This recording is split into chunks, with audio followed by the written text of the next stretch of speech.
got them thighs. Ooh, got me ready to ride. Another classic R&B vibe on the Urban Heat 98.1 FM on iHeartRadio.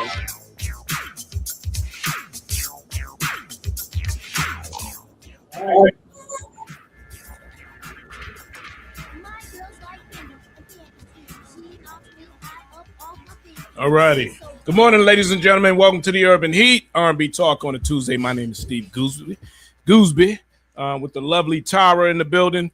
And also want to give it up for our Boston City Councilor, Ed Flynn, who is in the studio today live. Thank you for joining us, Ed. Thank you, Steve. Thank you, Laura. It's great to be with both of you this morning. Right. It's always a pleasure to have you. And thank you for coming in for such short notice as well. So I wanted you to come in, man. Just got a number of things we want to talk about real quick. Public safety in the city of Boston. And, you know, I'm not sure what happened last night or this week or the week before, but there's always something going on in terms of violence in the city of Boston. And a few weeks ago, we had a conversation here. I think we had Chip Greenwich on, and we were just talking about the National Guard and how not to bring up President Trump. You know, I know a lot of people have a dislike for him, but my question was, why not take a page out of the book of the troops being in D.C. and some of the other areas? Although crime might have been declining prior to, there was no crime while those National Guard troops were in those cities or in certain cities. And, you know, my question is, why can't we take a page out of that book here in the city of Boston? It doesn't even have to be the National Guard. It could be more police. You know, presence seems to be the answer. So what is the issue here in the city of Boston? Well, Steve, thank you. It's a great question, and residents have asked me about it for a while now. I come from it a little different than the other elected officials. I served 24 years in the U.S. Navy, and so I've worked with the National Guard for many years and understand how critical they are to our city and state. The National Guard is under the jurisdiction of the governor. Mm-hmm. And the only way the National Guard could come to Boston is really a partnership between the mayor and the governor. I know the National Guard does a lot of work, especially during the Boston Marathon, for security. But I also know during COVID, when everything was shut down, but the National Guard was in our nursing homes, their medical teams, helping patients with critical medical services. They were setting up hospitals. They were setting up clinics so people could get their vaccination. But I respect the National Guard. I think it's worth having a conversation about whether or not we want the National Guard in our city, mm-hmm. because it focuses us on the current situation of Boston police being 400 or 500 police officers short, understaffed. We don't have enough police officers in Boston. Many of them, or most of them, are consistently working 16 hours a day. I believe that's unhealthy for the officer, for his or her family. I also believe it's unhealthy for the residents of the city. I want to at least have a discussion on how we can support our police officers and their families mm-hmm. during this critical time. But just the status quo system we have is not working. I'm trying to come up with as many options as I can, but I think part of the solution also needs for us to acknowledge, at least acknowledge, that having police officers consistently working 16 hours a day is not the answer. Yeah. And you know, it's always the same neighborhoods. So when you think about it, you know, I bet if I had a 5-year-old or a 6-year-old here in the studio and I explained to them the problem, they probably say, well, it's happening here all the time. So why not focus on those particular areas and solve the problem? I don't know. Maybe it's just for me, it's easier said than done, which I'm sure that is the case. I don't know. Spend the money. It's worth it. I mean, think about that parent who just lost a child to gun violence or whatever may have happened. You know what I mean? Yeah. And you referenced at the beginning, Steve, the was it 13 people shot during the July 4th celebration weekend, rather. I think that weekend we were not prepared with staffing levels in the city of Boston on the Boston Police Department. We were dangerously understaffed. I don't think we were prepared for that weekend of violence, and unfortunately, it showed. I'm also dealing with many public safety challenges, a crisis really in downtown Boston and in Chinatown, parts of the South End. Residents don't feel safe any longer in many of these neighborhoods. In downtown Boston, where it's the capital of business and finance, residents that live there are struggling, and businesses are calling me up every day, their workers, and are saying, Ed, we need more police in downtown Boston, but we also need to arrest people that are selling drugs. That is a critical part of it, that when you see someone selling drugs to whoever it is, that there has to be a response in the police department. And you got to think too, with the police officers out here that's working overtime over and over again in the same neighborhoods, what you see in certain, well, maybe not here in Boston, you don't hear about it a lot, but in other cities, the stress levels, then it gets to the point where they're arresting somebody, and all of a sudden this guy is just, he needs a break, but he's taking it out on whoever he's arresting. We haven't really seen that yet, but the stress levels got to be high for Boston police. It's very high. I speak to them almost every day, and they're overwhelmed about what is happening now in the city of Boston. And I think we're at a breaking point now where we just can't accept what is taking place. It's hurting morale. It's hurting officers. It's hurting their families. It's unhealthy and it's unsafe. And we all agree on that. But what is the solution? The city hasn't come up with any solutions yet. I've come up with recommendations on how we move forward. Here's an example, Steve. Last night, I conducted a safety meeting on site in Chinatown, out in front of the Chinatown gate. Immediately after the meeting, a police officer was engaging a homeless guy that was selling. It was probably 85 degrees out. The homeless guy was selling meat, wow. Hamburger and steak to people. But you talk about a public health issue, selling kind of warm meat to residents. Well, they found out after doing a little bit of a background on him, he has an open warrant out of Middlesex Superior Court for breaking and entering. And this is the same guy that's preying on people in a predominantly neighborhood of color, an immigrant neighborhood. But we just can't ignore crime when we see it. I know people get upset with me for calling for a zero tolerance policy, but I think most people abide by the rules. They respect the law. They pay their bills. They pay their taxes. They try to support their family the best they can. But they also want us to deal with the ongoing violence and crime and address quality of life issues in our city. Right. And people, and believe me, people that live in these neighborhoods, they want the problem fixed. They do. Yeah. They don't want to step out of their houses, gunshots ringing and the craziness that's been going on. They're tired of it. And it just, I don't know, to me, from the outside looking in, more presence. You got to have more presence, whether it's Boston Police, whether it's National Guard. If the National Guard curbs the crime, why not take a page out of that book? If it's about money, then you waste money on things that, that's a whole nother story.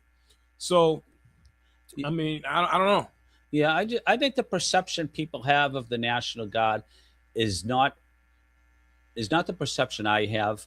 I don't think of the National Guard as a negative body, a negative law enforcement, military. I have respect for them because I've seen them in action. And it's not just in their role as soldiers per se, but it's in their role of helping residents in need. You see them oftentimes at floods or when there's a major snowstorm, or helping cities and towns recover from some type of an emergency. They play a critical role, and they're members of our community. Many of them are also engaged in their civilian jobs as first responders too. They might be firefighters, they might be correction officers, they might be court officers, police officers, but they're part of the solution. They're part of the city. They're part of the Commonwealth. And I think if we change the image about what the National Guard actually does, I think many people would understand how critical they are to the residents of the Commonwealth. So if you had the power today, here comes the tough question, Steve. If you had the power today to solve that problem, what would you do? Well, I would look at Boston, giving people that want to transfer, police officers that want to transfer into Boston, waive the residency requirement, allow them to come to Boston. I would also ensure that we aggressively recruit police officers of color, women, into the Boston Police Department, but also supporting them as well. I don't think the city leadership supports our current police officers. Yeah. I think police officers know that. It's not politically correct for me to say that, but I don't think city leaders support the police officers.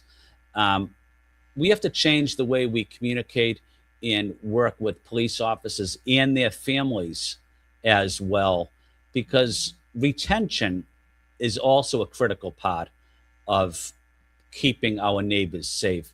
And that includes police officers that have been on the force for a period of time. A lot of them are retiring early before their mandatory retirement age. And they say we're leaving because we don't have the support any longer of city officials.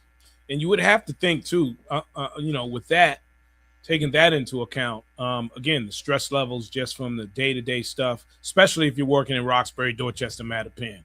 You're always responding to the same stuff. And, I don't know. Yeah, Steve, you're right. One police officer said to me, "Hey, Ed, I work an 8-hour shift, and around the 5th or the 6th hour, I'm ordered to work another 8 hours. But you know something, Ed? I was supposed to take my kid to a medical appointment because my wife was working. I was supposed to take my, child to their after-school program. And I'm not, or I need to take my daughter to a dance recital. I can't be there for my family because I'm doing mandatory overtime to cover shifts." Well, that's unhealthy for that family, for that officer and his or her spouse. It puts strain on a marriage. It puts strain on family life. And it also is unhealthy to the residents of Boston.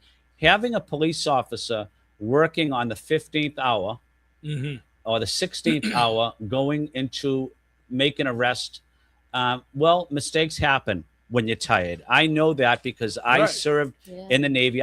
We were working 24 straight hours a day in the Persian Gulf off of Iraq. And after 12, 13, 14 hours, I was tired. Walking the beat along the aircraft carrier or covering duty. But you're not on top of your game. Yeah, and that's with any job. That's with any job. Yeah. You couldn't do the radio for 15 hours and continue to speak like you were on your second hour. Right. I've come in here tired before and been like, what? Yeah. You owe the residents of Boston 100% of your effort. Right. And you're not 100% on top of your game after 13, 14 hours of work. We're setting police officers up for failure. It's unfair. It's unhealthy. And we need a better system. But we have to acknowledge it first. Right. You just did. Yeah, we just did. We just did. Thank you to both of you. Yeah. We just did. But I'm trying to encourage city leaders, including city councilors and the mayor, that the current status quo can't work any longer. I'm asking them to make a change based on public safety, based on supporting residents, but also based on how we treat police officers and their families. Right. I think we are treating them disrespectfully when we force them to consistently work 16 hours a day. Very unhealthy, very unfair. It's hurtful to the residents of Boston. And you say that it was mandatory. That's what it is. You're exactly right. Wow. It's mandatory. So if the shift is not filled, they'll ask a police officer that's currently working there that you are working an extra 8 hours, Wow. even though you may have said to your supervisor, well, I have an appointment with my child to go to a dance recital.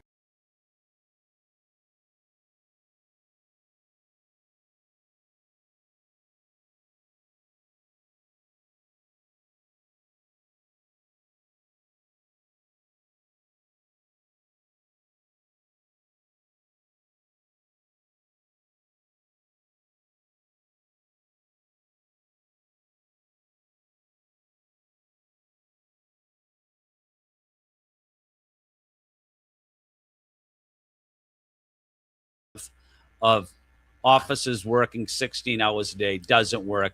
I'm willing to work with anyone that wants to work with me on making this change. And I encourage the mayor and city councilors to work with me and develop some of my recommendations into law. Great. 16 hours. Let's make it happen. Let's make it happen, because something has to give, because this has been going on. I mean, when you look at it, it's every year. It's every year. You're exactly right, Steve. And we have the same argument every year. Same problems. Same neighborhoods. Yeah. And same types of violence. Yeah. And we just can't keep kicking the can down the road expecting something to change, because nothing is going to change unless we change it ourselves. Mm-hmm. I think the real power is with the residents of the city, and elected officials underestimate them. And they don't include them, but residents know what's happening in the city. Mm-hmm. And oftentimes the best solutions are not at City Hall. They come from the residents themselves. Mm-hmm. That's why I listen closely when a resident talks to me, because usually they're right and usually they have good recommendations. Yeah, they do. I agree with you on that. But, they're also tired, and some of them just don't say anything because it's gotten to the point where nothing has changed, Well, you're exactly right. A lot of people said, Ed, you've been saying this for, 8 years. When are you going to move on and get another issue? But I can't give up, Steve. This is a major problem. Mm-hmm. And as long as I'm on the city council, I'm going to continue fighting for public safety resources to make our neighborhoods safer.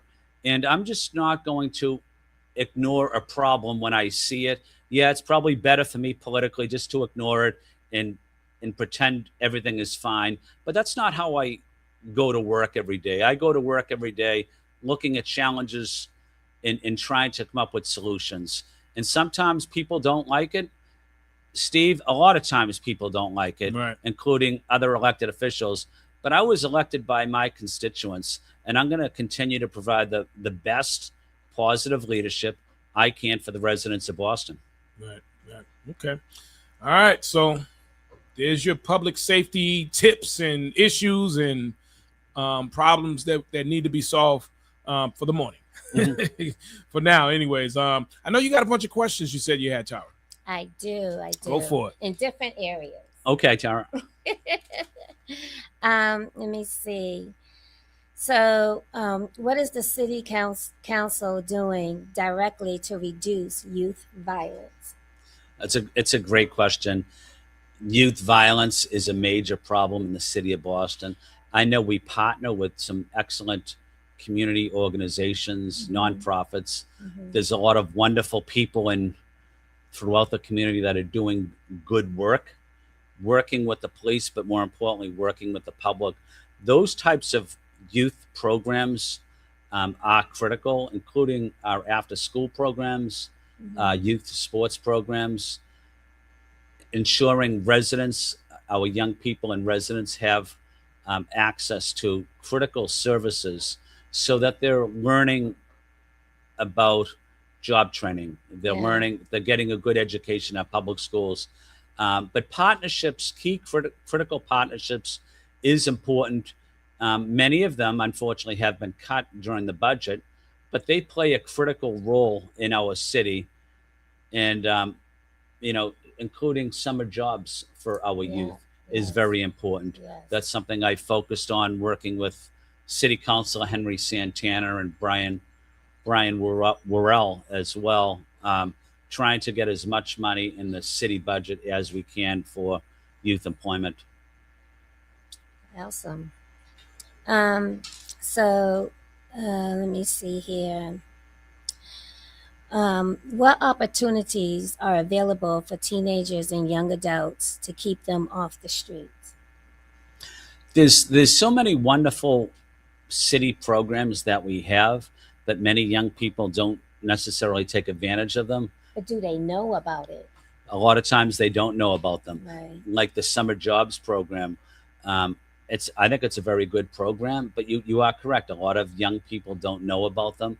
I think we need to start registering youth while they're in school, getting them a guaranteed job while they're in school. 2 months before school gets out, giving them an opportunity. Here's where you start. You need to get your paperwork in. You need to get some forms filled out.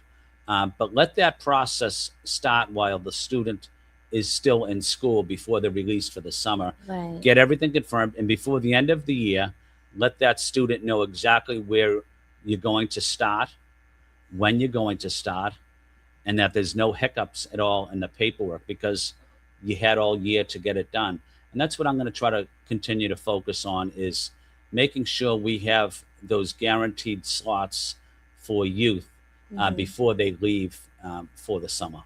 Right. And I also think that sending home a letter to the parents or mailing to everyone's address to inform them of the program that you have in store for them. I think that's a great recommendation. Sending a letter home and mailing it just so that the parent definitely receives it. Right. Also, if there's a parent that may not speak English, communicating with that parent in Spanish or Cantonese or French, whatever the language may be.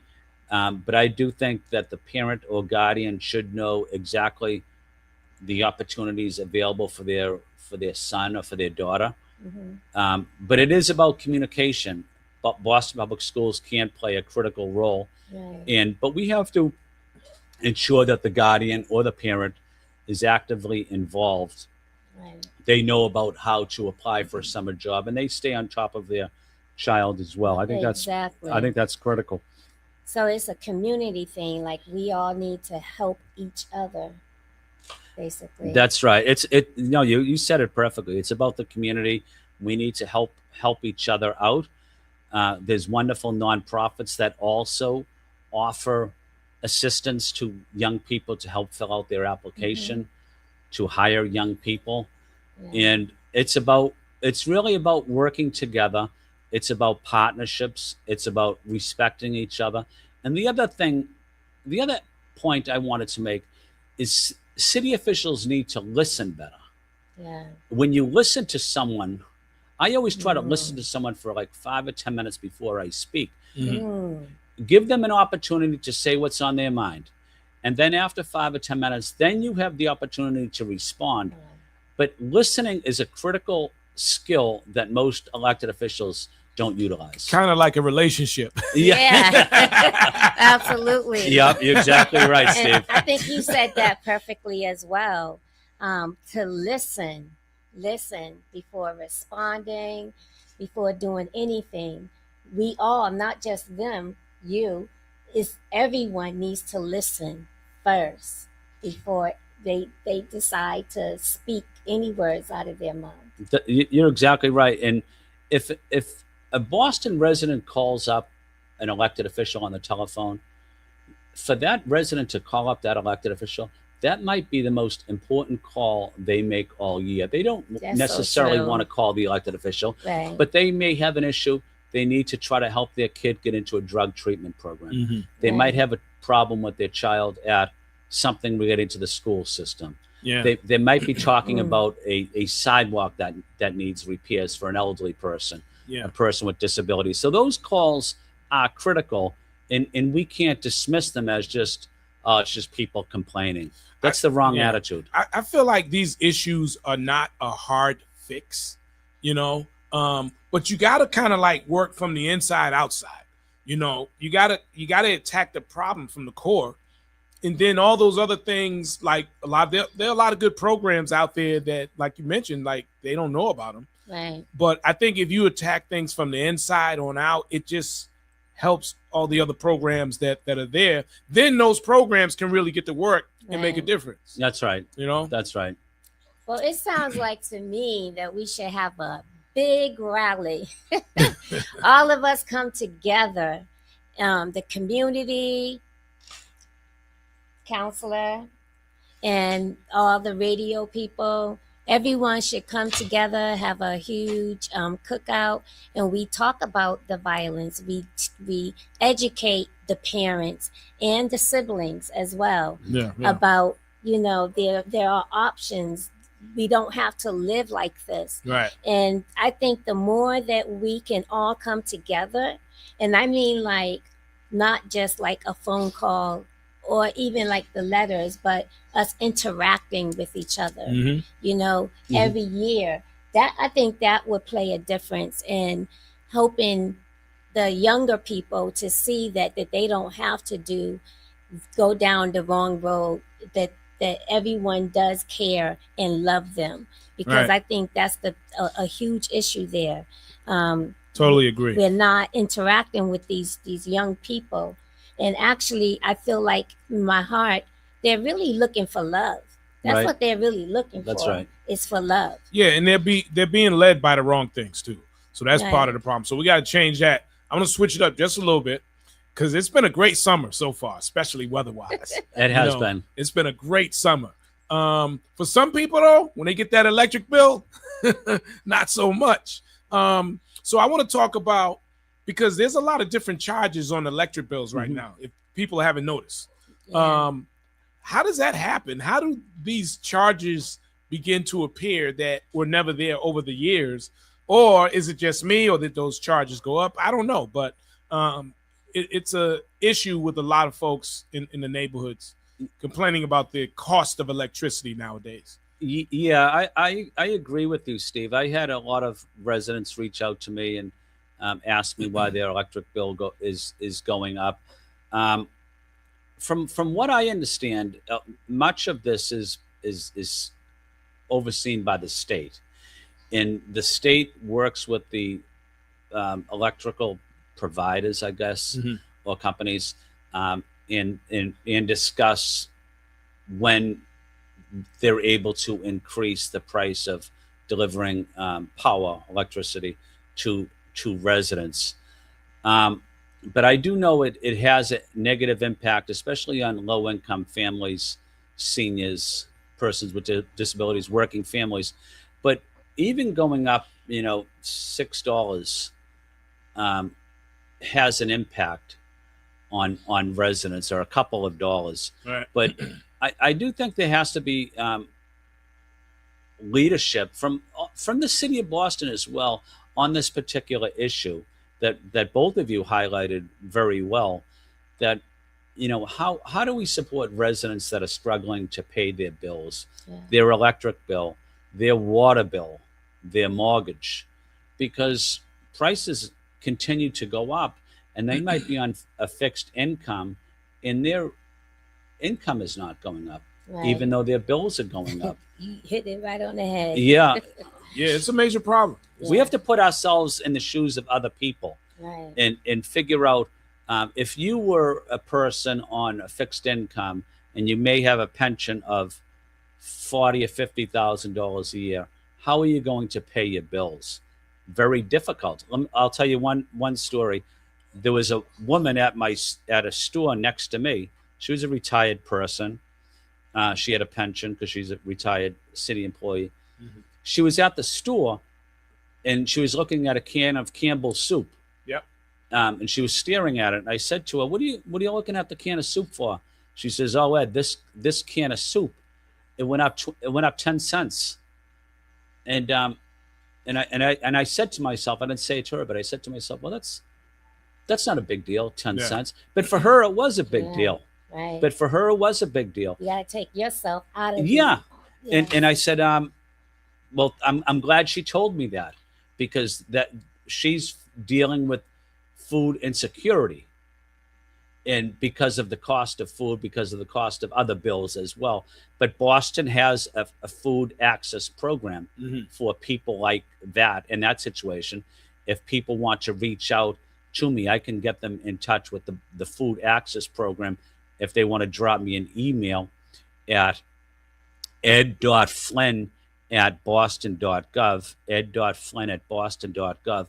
But there are food access programs from the city of Boston and community partners as well.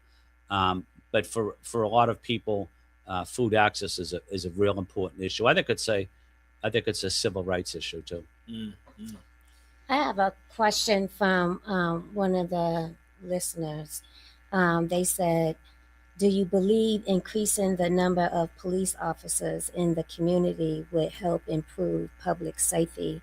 Now, I don't know if they heard you earlier. I know you said that there's a shortage of police officers. So, not really sure if you can increase more police officers. Yeah, Boston has the ability to increase more police officers. I do believe if we had more police officers on the city, we could address the ongoing violence and crime and quality of life issues as well that are very important to residents. But if you're if someone is using drugs in front of your stairs and leaving needles on top of your stairs as you take your kid to school the next morning, that's an emergency for you. And those are some of the calls I receive daily from Boston residents. In Chinatown, in the South End, in downtown Boston, many families after 7 o'clock at night don't necessarily feel safe going out. There's an element on our streets that are preying on people, and that type of quality of life, that type of public safety, we need to support residents in their safety. But no one has the right to prey on people, to cause violence in the city. It's having a major impact on residents. It's having a major impact on quality of life, public safety. But the random violence that we continue to see in Boston, we need to address it. I actually want the city of Boston to host a community summit like you highlighted, where we come together and residents can talk about what they feel is happening in the city. In city officials, including myself and the police, listen to residents, not just tell residents what we're going to do, but really listening to residents' stories, because we don't do that. We just assume we know what the problem is. And when you assume that you know what the problem is, oftentimes you're wrong. So this summit would include closely and respectfully listening to residents about quality of life issues, public safety challenges in their neighborhood. And I have asked the mayor to do that. I have asked the police commissioner to do that. I haven't heard back from them yet. I think that was great. And you can definitely count me in. Excellent. I will be there helping. Thank you. Speaking. I'm serious. We would need you. That would be excellent to have you. I would love to, because we need to make a change. A change needs to happen, because at the way that it's going right now, it's just the same thing over and over and over. In Boston, residents, they're resilient people.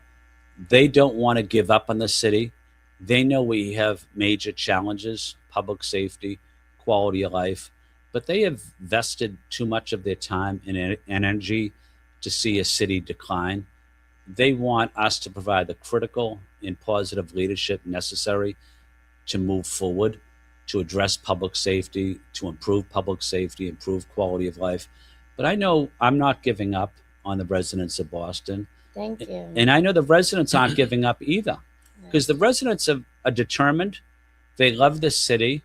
They know what it can be, and they know we have major problems, but they're willing to work with city officials if city officials are willing to work with residents.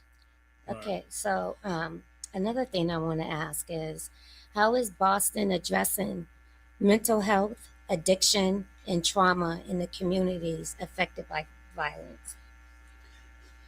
Another great question. I was a probation officer for 8 years in Superior Court. So you've done a lot in your life. I did a lot in my You were life. in the military. Yeah. You was on probation. Yeah. Probation officer. Yeah. Like you've done a lot. That was one of the best jobs I had as a probation officer, because I had the ability to help people get into recovery. Most people everyone on probation had substance use challenges or mental health challenges. But I had the ability to help them get into treatment programs. Sometimes it was detox, and then it was short-term recovery, and then long-term recovery, mental health counseling, housing. But I do think we have to welcome back our returning citizens as well, with support and services that they need. And I think that starts certainly at the youngest level, when people are in school. But what I really mean is returning citizens, helping them before they become involved in criminal activity. But once they're in the criminal justice system and they're in jail or prison, yes, they made a mistake. They may have made a couple of mistakes, but they're coming back to our neighborhoods where they live. And we want to ensure that they come back to be productive citizens, healthy citizens. I think they want to do that. The majority of them want to do that. They want to work. They want to support their family. They want to pay taxes. They want to make a contribution to their community. They want an opportunity. They want an opportunity. You're exactly right. And they deserve an opportunity. They deserve an opportunity to work hard, working 40, 50 hours a week, so that they can pay their bills to support their children, and their children sees that parent as a role model. And you're breaking that cycle. But that's an issue I've focused on, is supporting returning citizens. Governor Deval Patrick did a lot of work on Corey reform. It was excellent work. I think we need to expand on Corey reform, on what Governor Patrick and the state legislature accomplished. But we need to be more welcoming to returning citizens. And that's something I'm going to continue to focus on, because I think it's a critical issue in many communities across the city. I have just two more questions. Of course. And they're all great questions. Right. Thank you for asking. And we know you got to run too. So. Nope. Yeah. I'm So glad two to more be here questions. with you. Thank you for your time. If residents feel their voices aren't being heard, what should they do? If residents feel that they're not heard or respected, you can, I would encourage them to contact me. And my email again is ed.flynn@boston.gov, ed.flynn@boston.gov. But also you have several, each neighborhood has a district city councilor. You can also reach out to your district councilor and set up a meeting and have an opportunity to discuss what's important to you. And then hopefully the elected official will take the call, will take the meeting.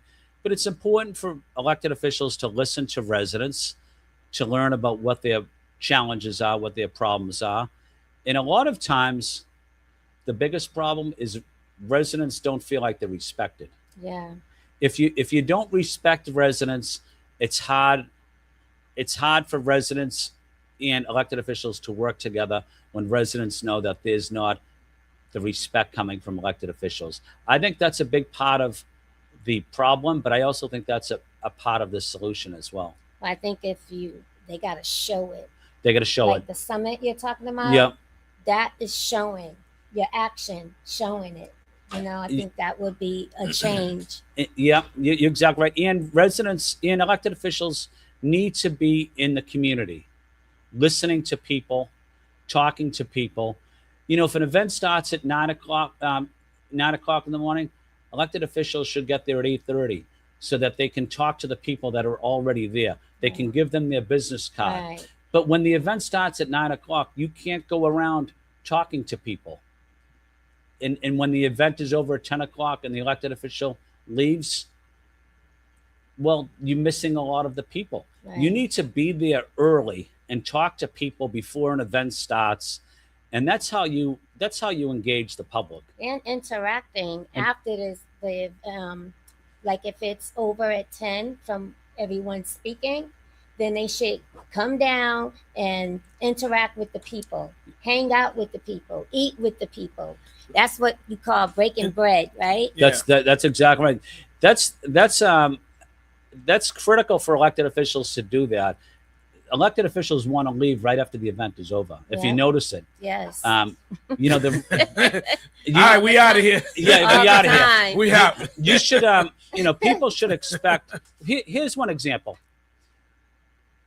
National Night Out, which is the crime watch sponsored by the city of Boston, will take place pretty shortly. Residents have the opportunity, when the Crime Watch National Night Out takes place in the neighborhood, to engage their elected officials. Most of them will be at the Crime Watch National Night Out, kind of a reception or a barbecue. But it's an opportunity for residents to engage elected officials about what's important to them. Elected officials will normally say, everything is going great here, crime is down, there's nothing to worry about. But it's the responsibility of the residents not to accept that and to challenge in a respectful way, but challenge all elected officials. Well, I understand we are low on police officers. What is your plan to get more police on the streets of Dorchester, of Roxbury, of South Boston? Yeah. And then have the conversation with the elected official. Elected officials might not want to do that, but the residents have the right to engage their elected officials. Take the opportunity to speak what's on your mind when you see elected officials, and just don't allow the elected official to tell you everything is great here and that we have no problems. So let me ask you, I know you got to run, so final question for me. How much, or better yet, political wise, in terms of problem solving, how much of it is politics, if you know what I mean? No, I know exactly what you mean. Politics plays a critical role in decision making. Elected officials will say it doesn't, but believe me, it does. Every decision is political. Every politician is trying to figure out what the politics are of an issue, how it plays out. So we have to at least acknowledge reality. We just can't say, politics has nothing to do with decision making at City Hall. That's absurd. But it plays a significant role in decisions being made at City Hall. Okay. Can I do my last question? Go for it. Yeah. Okay. So if you had one message for the people of Boston today, especially those who feel forgotten or discouraged, what would it be? Don't give up on your city. Don't give up on your family. Don't give up on your community. Your best days are yet to come. It's about working together, hard work, sacrifice, resiliency, and we'll get through challenges together. But we need everybody involved. Yes. And everyone is significant. Mm-hmm. Everyone is important. Yeah. Even though politicians might brush you off, ignore you, but everyone has a story, Right. and has suffered, Yeah. and has challenges and has trauma. But we can't give up on people. Mm-hmm. We have to respect people. All right. Yes. Right. Thank you so much. Yeah, thanks for joining us. Thank you. Coming in on such short notice, Ed. Thank you. I was honored to be here, and I love the opportunity to come here and talk to you, and just I'm just so grateful to be here, and thank you for inviting me. It's a pleasure meeting you. I mean, like, I would have never guessed that you even think the way that you think. Thank you. Yeah. That's very kind You're of a you. very I'm basically saying you're a very caring person. Like most people would think that the people in politics that they are not. They only care about themselves and Right. what they can gain. But you have compassion. A lot of people don't have that. Yeah, I learned that from my family, from my community. But you don't give up on anybody because they're down on their luck, or they, what they need is a helping hand. What they need is support. They don't need more roadblocks in their way. They need encouragement, an opportunity to be successful, an opportunity to get into a job training program, into counseling. Yeah, people have made mistakes their whole life, including myself, but everybody is important. Everyone is significant, and it's about bringing people together and showing people, as you mentioned, that they are loved and they are valued. Yeah, see, that right there, shows you that he was listening, because he said, what did he say? You are loved. You are loved. He remembered that. He was listening. I was guys. listening to you, and you know something. I never used that word, to be honest with you, because I never thought about it. But it's a good message, and I think it's important for us to let people know that they are loved, because they don't hear that from elected officials, and it's just something that didn't connect with me until you brought it up. So thank you. You're welcome. Yeah, well, thanks for joining us Pleasure. again. Thank you. Our doors are always open. Ed, you the man. Great to be with you. Ed, I didn't Boston know City you. Councilor Ed Flynn, y'all. I didn't know you before, but I know you now. And I'll see you at the next cookout. Yes, absolutely. And looking forward to seeing you guys throughout the neighborhoods. All right, thanks again, Ed. Thank you. Appreciate you, man. Thank All right, you. that's Boston City Councilor Ed Flynn. If you didn't know, now you know. Now you And know. Tara, I'm gonna have you switch mics real quick because Okay. that mic is buzzing like crazy. So All right. yep. Thanks, Ed. Thank you, guys. I want to see. Do you think we can do a selfie? Oh yeah, let's do it. Hey, give us 1 second, folks.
All right, folks, we are back. Thank you for tuning in to the Urban Heat, 98.1 FM, iHeartRadio, R&B Talk on a Tuesday. My name is Steve Gooseby. I'm going to bring Tara back up real quick. She's switching mics because that buzz you was hearing, oh, man, got to change those wires. Slide it over some more. Okay. People were saying that they were trying to call in and they couldn't. For some reason, I'm not sure. All right. Okay. All right. So here we go. You good? You ready? Bringing you back up. Boom, boom, boom, boom. All right. There we go. All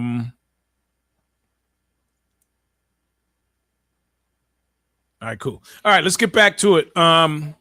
Yeah. So, it's great having them in here today, just talking about the violence in the city of Boston.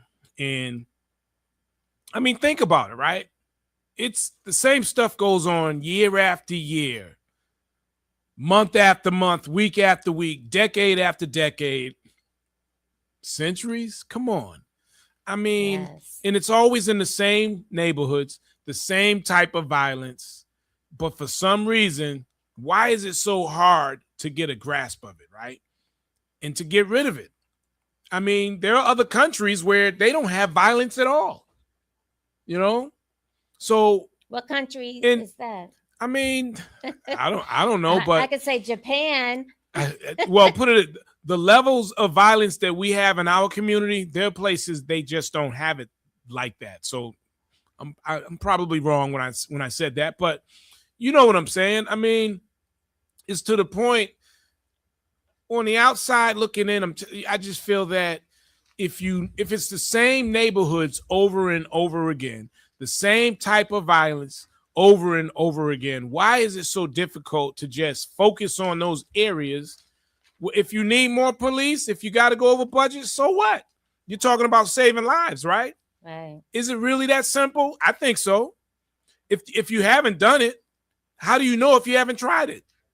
Right. The presence of more police or National Guard, whatever, something has got to give. I mean, to me, it just doesn't seem like it's that difficult of a problem to solve.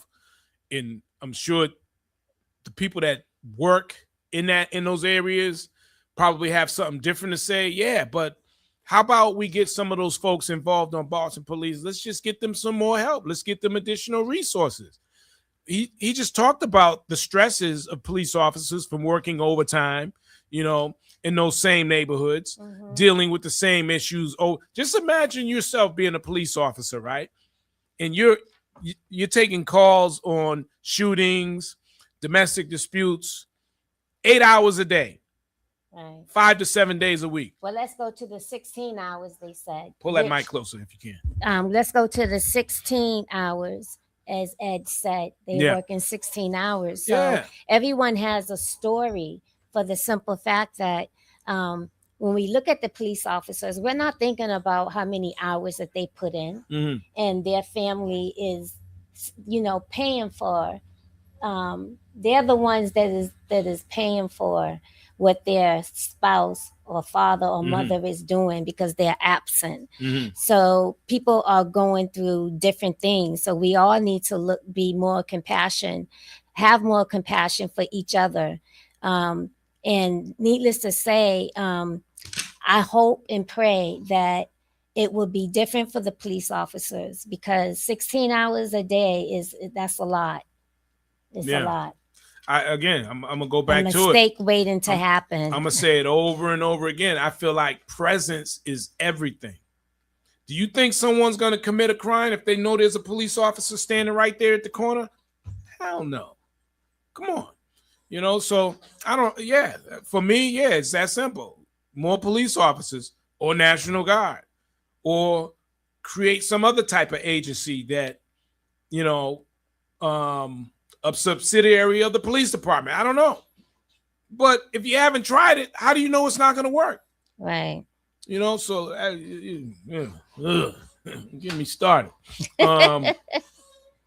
What do you guys think about having more police officers in our community? I mean, I know you're probably against the police officers being there, but at the same time, it could alleviate all the drugs and crime that is going on in our neighborhood. And for people who are afraid to come out because they don't know what they're going to step out into, and they don't want to be, have a bullet flying at them Right. when they're innocent, especially with our children. So it's a lot to think about and to process. Now, I don't want to stray too far away from the Boston police, but I want to tell you a story real quick. I don't know if were you? No, you weren't. I don't think you. Well, maybe I was telling you the story, but anyway. So, as a real estate broker, as many of you know, I am a real estate broker, right? And so, a couple of years ago, I had a real estate agent introduced to me this person who was an investor. All right. And he wanted to bring me in. He was looking for me to invest with, I forget the amount of money. I want to say $10,000. It might have been $10,000. And through the investment, I would get such and such return on my money. Right. So, and I'll never forget because I was watching the Patriots game at this restaurant. So we met there, we ate, drank, good time. Met him for the first time. Not going to say his name. But, he had on all the jewelry, the big rings, and he had the jewelry on and driving the Range Rover. So he looked like money, right? Mm. Again, I said, look like money. I don't know what his pocket. I try not to get into other people's pockets. Looking like money and having money is two different things. But long story short, I told him no. And the reason why I told him no is because, one, I didn't know him, just being introduced, and I don't know who you are. And, I'm going to invest $10,000 and believe that, you know what I mean? So I give you the money and walk away and then trust, and even with paperwork, whatever. Right. Yeah. Would you give me so, 10,000? So I would never do that. I would never meet a person one day and then, well, I'll never say never. I take that back. But in this particular case, there was no reason for me to say yes. Mm-hmm. The deal wasn't that engaging to me, right? And so anyways, make a long story short, this guy is on Boston Police Most Wanted. And I'm not going to say the name. He's on Boston Police Most Wanted, right? And so now there's another woman that was involved, right? And he got her for $20,000. Whoa. He got her for $20,000. And she was crying. And oh man. And I just wish she had talked to me prior to or mentioned something, because I would have definitely told her no, because I was presented with the same opportunity. I said no because of I didn't know this dude. I'm gonna give you 20 grand and trust that, this is, and again, it wasn't, the deal it wasn't attractive to me. And I get that. I wasn't impressed. The numbers didn't even work. The numbers didn't add up, and the kind of money, the return, it didn't impress me. I wasn't impressed with the return. So again, this guy, I was shocked. The lady sent me a text this morning, and I was like, yo, what? And he has been missing for a while. He's out of the city. He's probably somewhere else doing the same game, running the same game. And he's driving around in a what? He's driving a Range. But now the other crazy thing, so, while talking to him, he had mentioned the type of properties he was interested in. So I showed him like 3 properties, including one that that was mine and I had sold, right? I presented him with those opportunities. Great deals too. Great deals. He would have made some money. He turned them all down. So that was a red flag for me. Like, wait a minute. I'm showing you exactly what you wanted, and Here you could do the traveling nurses, perfect location, boom, boom, boom, boom, veterans, all that. And he said no, and these were great deals. These were all great deals, off market, boom, boom, boom, boom. So that was a red flag for me, but I was just amazed to get the text this morning with the picture of him being on Boston Police most wanted list, which was just crazy to me, crazy. So, be careful out there. You know, times are a little tough, and the scammers are out there. The scammers are always working full time, and they look like people that you see. You walk around and you see them every day. Right. You know, so just be careful, folks.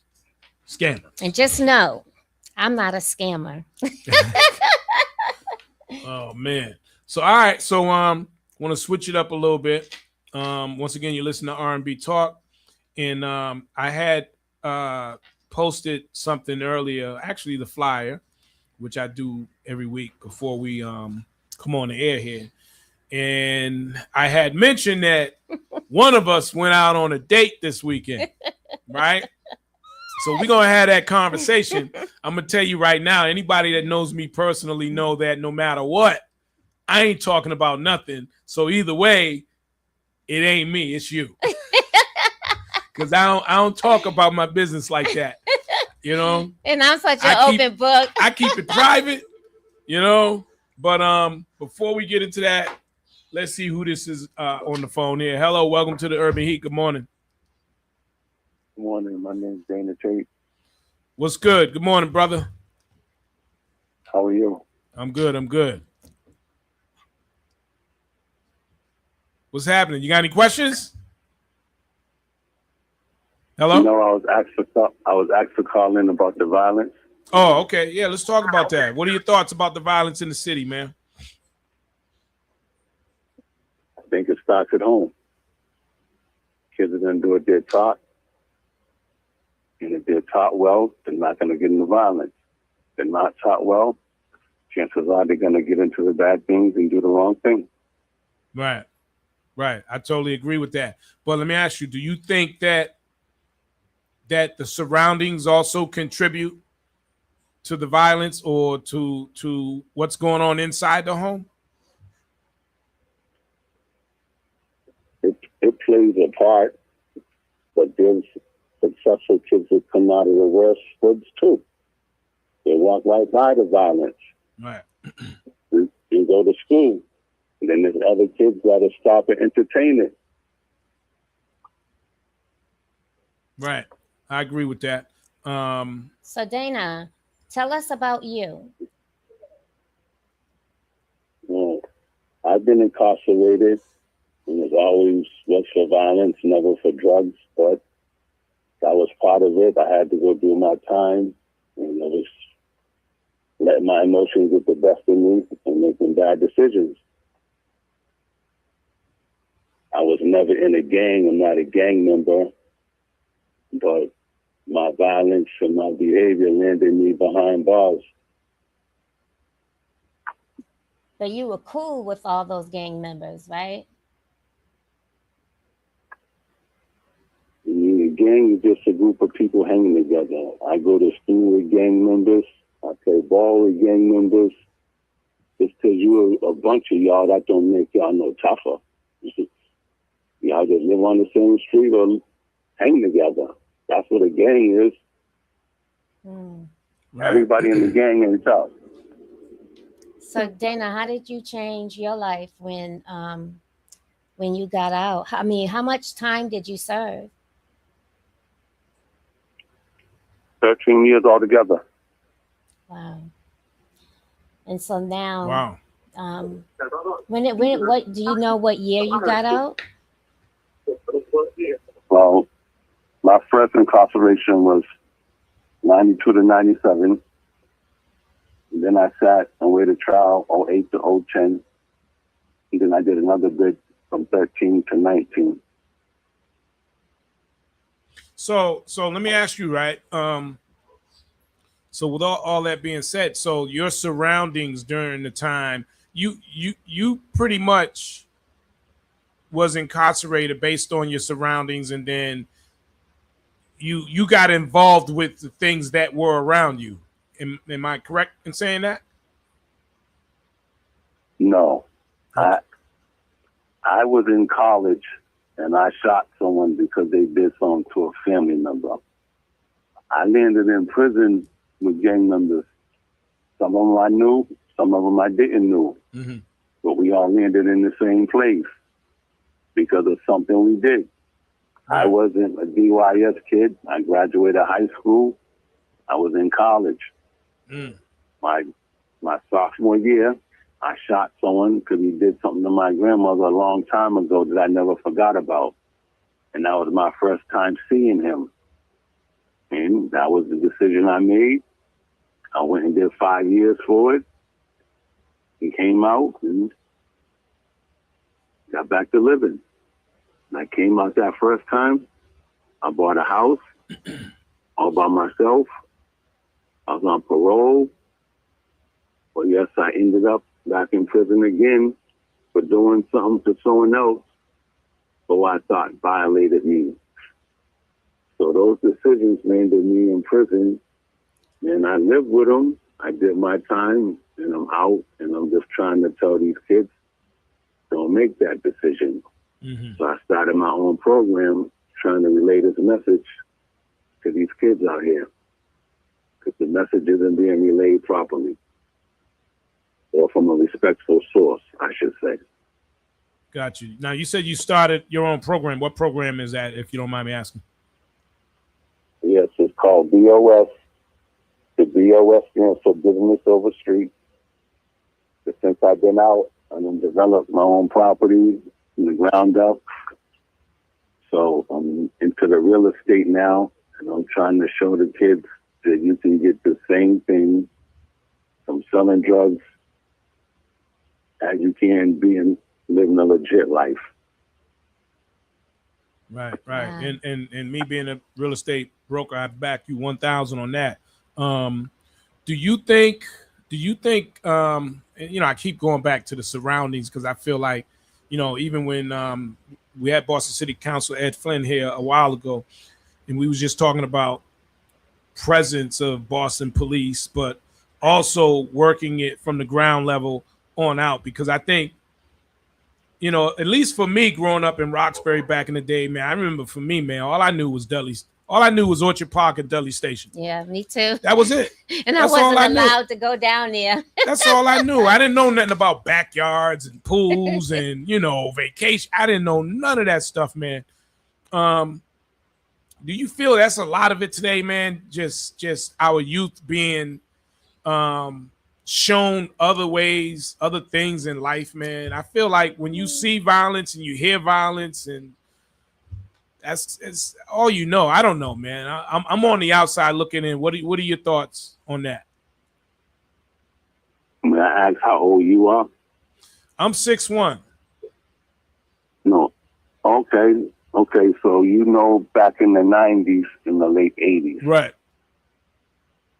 So that's my era. I'm 55. Yep.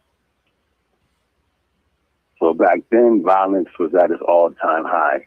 Yes. The murder rate for Massachusetts was, I believe, 156 in 1990. Right. Now the murder rate's usually like in the 50s. So crime has went down. It's just the kids nowadays are just making headlines on getting on the bus, shooting someone on the bus.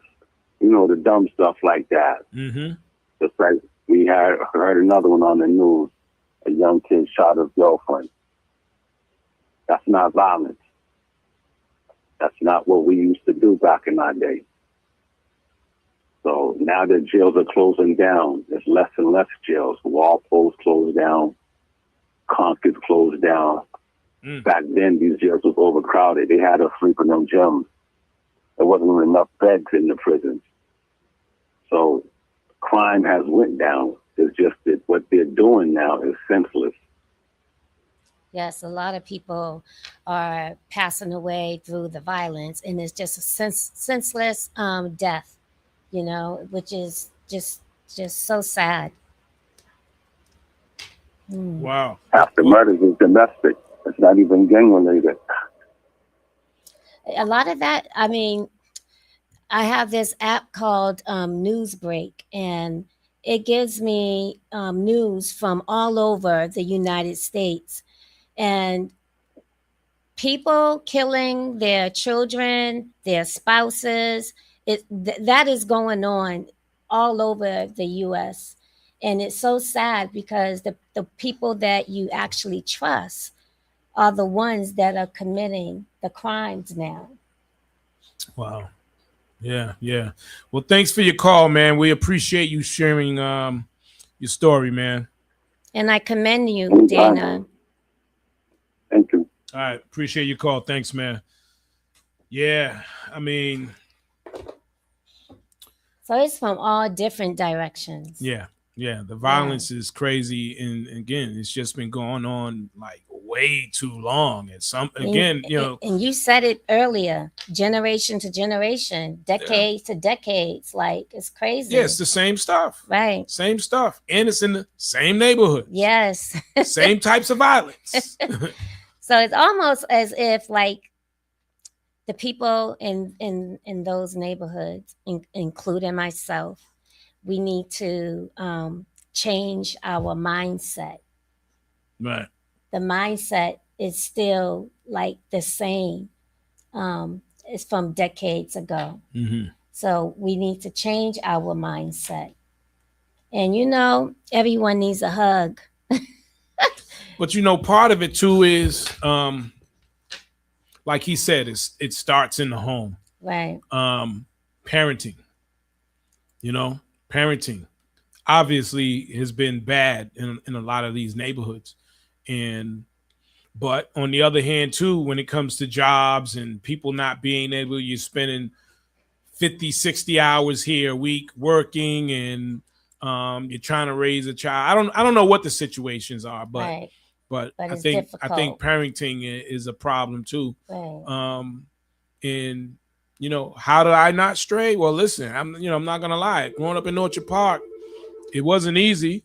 I've done some things in the I think anybody growing up in the project did something. Well, not just the projects. It just outside the projects. You right. tried stuff, and it's like, right. I'm just glad that just the inner city, period. Right. I'm just glad that it got to a point where I began to see other things. Yeah, me too. Nah, I'm going this direction. A different way of living.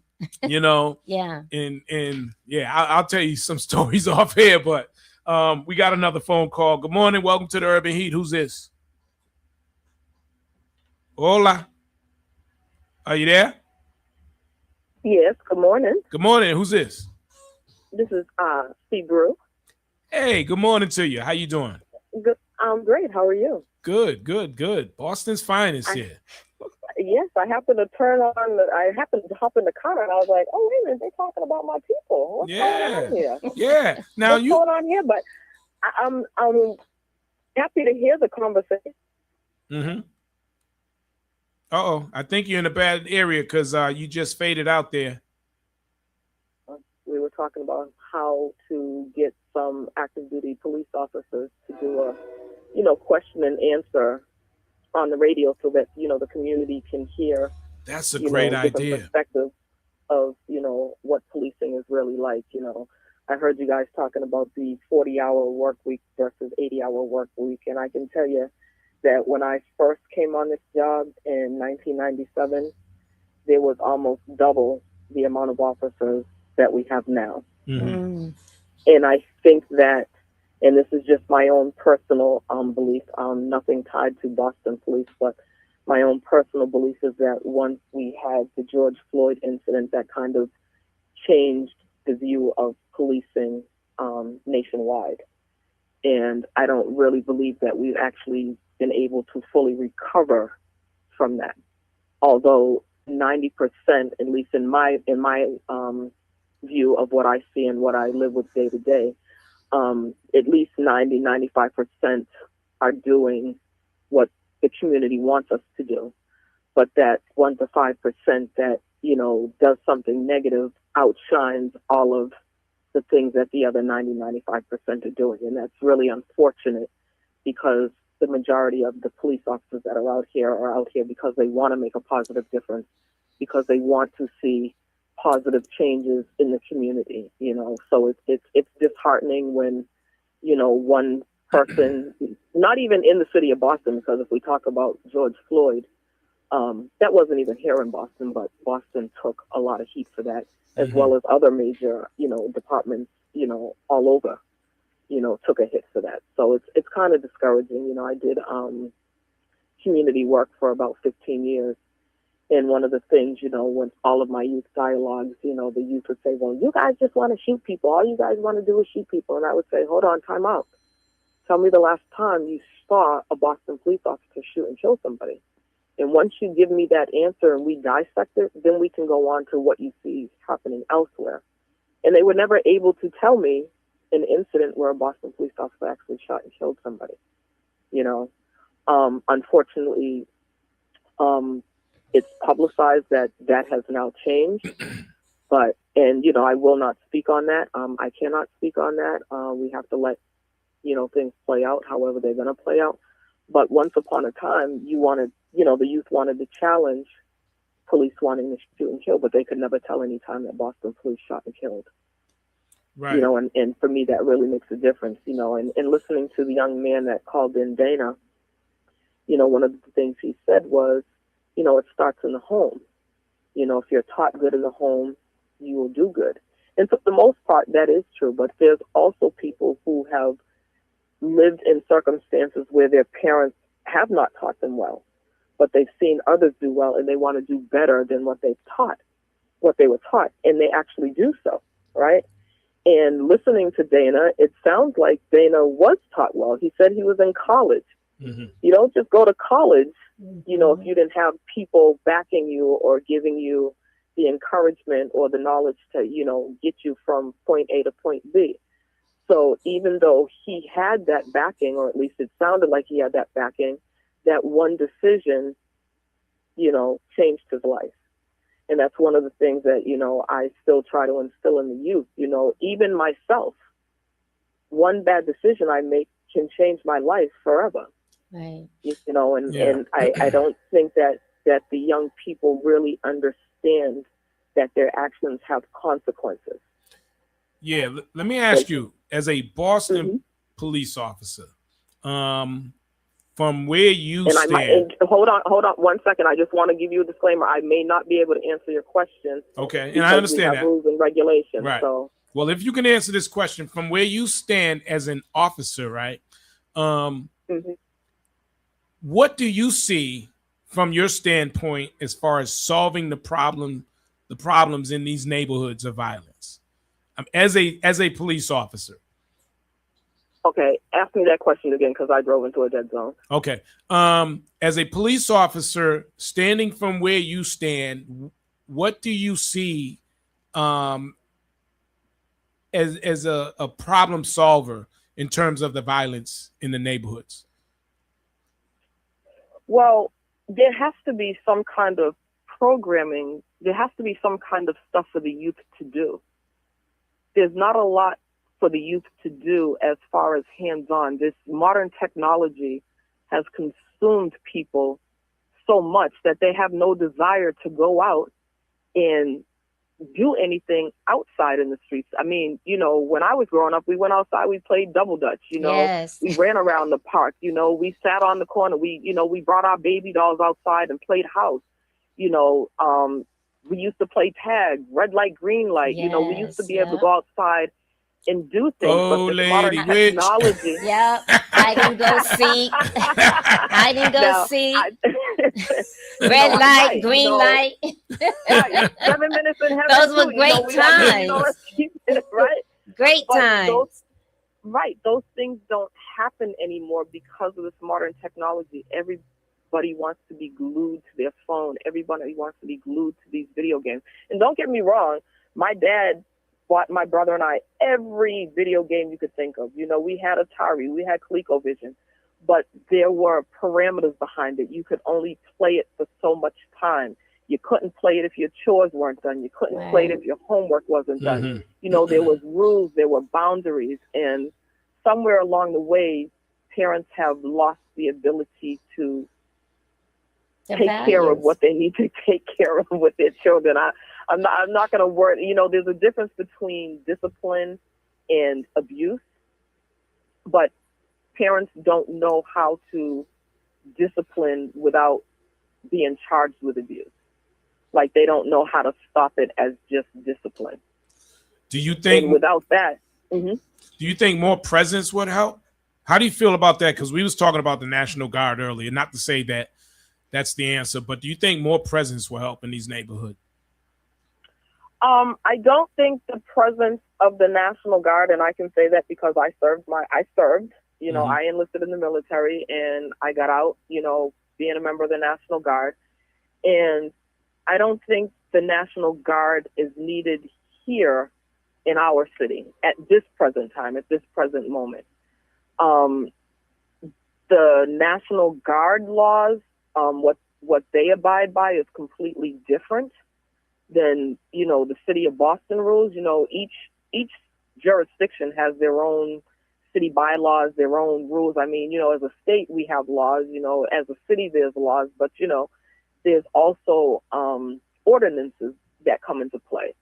And the National Guard has no idea what the city of Boston ordinances are, right? Mm-hmm. Like, a lot of people say, these fireworks and stuff. Well, that's a city ordinance, Is it illegal to have fireworks? Yes, but there's also city ordinances that can play into correcting some of the wrongs that are going on in our city. Mm-hmm. And I think our youth would kind of laugh. I think it would be a disservice to the police, because then it would be like, oh, the police can't do their job, so let's call the National Guard. It's not that the police can't do the job. There's not enough of us. And sometimes we don't have all that's needed to get the job done, depending on what it is. Yeah. And I don't feel like it necessarily has to be the National Guard. I just think more presence in these neighborhoods, because where they've been placed as of recently or not long ago, it seems that they had a major effect on crime. So maybe the numbers need to increase with the Boston Police or some type of subsidiary of the Boston Police with the power. I don't know. I feel like presence, and it's just my personal opinion. I will never say we don't need more police, because, again, like I said, when I first came on the job, there was almost double the numbers that we have now, right? And so I'm probably showing my age, even though I tell people I'm 27. I'm showing my age because I have been around, I just hit my 29th year anniversary, so I've seen a lot. I've learned a lot. I'm still learning to this day, because as the years change, so don't the people in our city. Yeah, so every day something's changing. Every day there's something new to be learned, on this job. A lot of people have, for me, being in community policing for as many years as I was, one of the main problems that I realized is that the community does not understand why we do what we do when we do it sometimes. And in the heat of the moment is not the time for me to stop and say, oh, hold on, let me explain this to you as to why A, B, C, and D is happening, because EFG took place, over, that's not the time or the place to have that discussion. Mm-hmm. But that's the time and place where people lose their cool because they see something going down, but they don't really understand what's going down and why it's going down. I used to tell all my youth, when I rode around in my cruiser with my partner, I didn't ride down the street and say, oh, I think I'm going to pick the building that has the letter A on it with the bricks over in One Westinghouse Plaza, because that's where I want to harass people, or that's where I want to lock somebody up today. Mm-hmm. No, I picked that building because somebody called and made a complaint in that building. I don't just ride down the street and say, oh, I think I want to stop at this house and arrest somebody. No, somebody called us for a reason. Right. And then I was just going to say too, and I don't think most people really understand when the police show up, it's like the police just show up. They don't know what they did the hour before, the last 2 hours, or been going through throughout the day, just like any other individual who might be stressed out. You know what I mean? So, especially working in Dorchester, Mattapan, Roxbury, we know there's, and according to Boston City Councilor Ed Flynn, even Chinatown is having a lot of violence nowadays. So, the stresses of the job. You know what I mean? Mm-hmm. I think plays a major role when it comes to dealing with the community too, you know? Yes. It really does. And, you know, in our communities, I mean, I was fortunate enough to work in a district that I lived in, that I grew up in, that, you know, my family's business is in, you know, that my own people are in. I had that privilege to police my own community. So the community appreciated seeing somebody from their community police there, right? Going back to the presence. Right.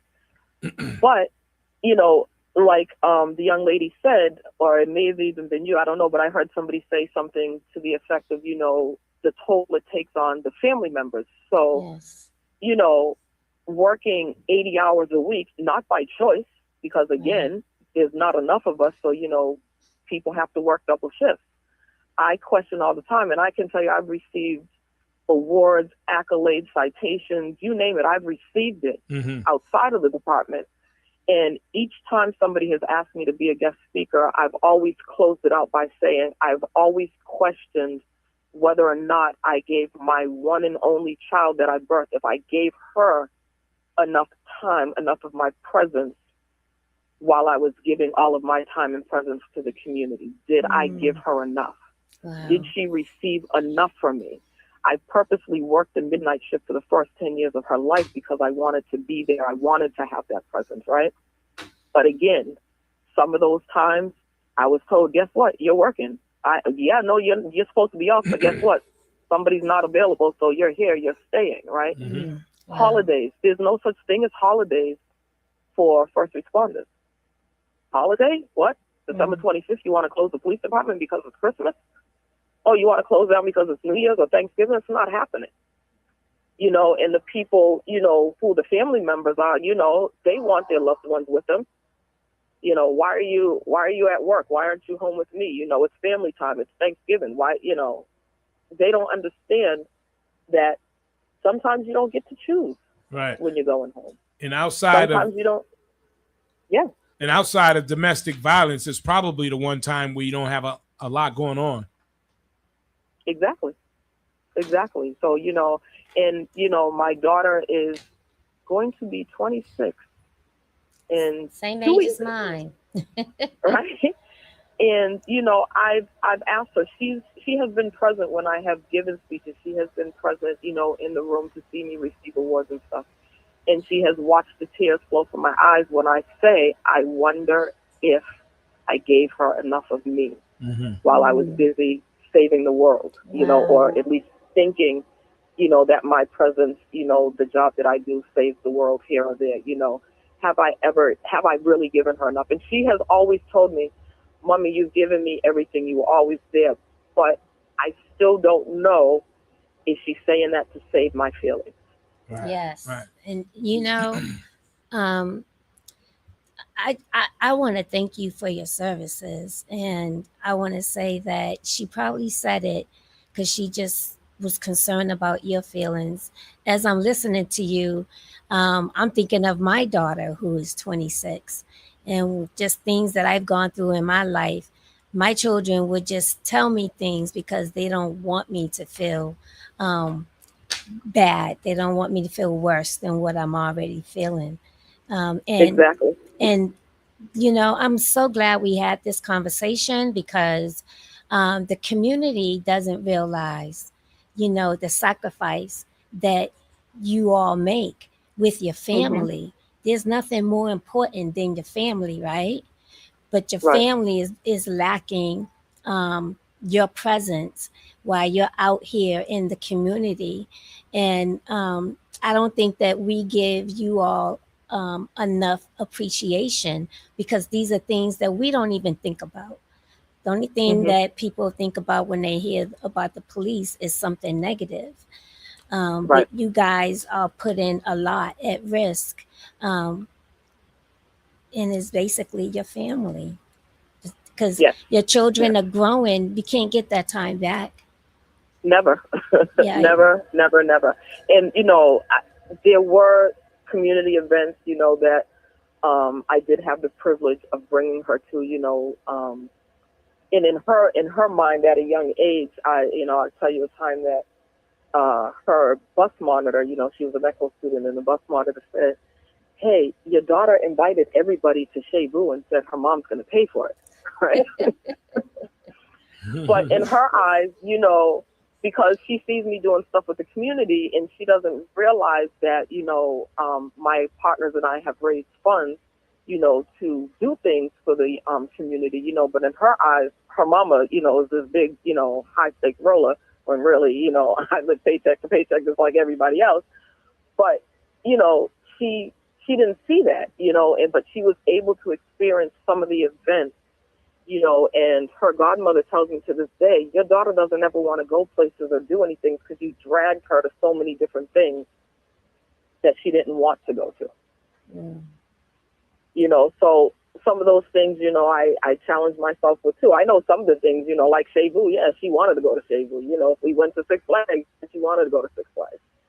But then there were other things, and she's probably like, hey, I'd rather be at home, watching TV or something, but I question that too, because I am told she doesn't like to go places and do things in groups because of all of the places that I took her amongst all of these strangers, as they put it, because it was really people from the community. Well, like Tara said, thank you for your services, of course, and definitely want to get you or someone up here. I think, as you mentioned earlier, just from the standpoint of a Boston police officer, just a Q&A session, you know what I mean? Right. I think that will be and great. I am gonna set that up. We have rules and regulations. We have a media relations department that we have to go through and, get clearance. And,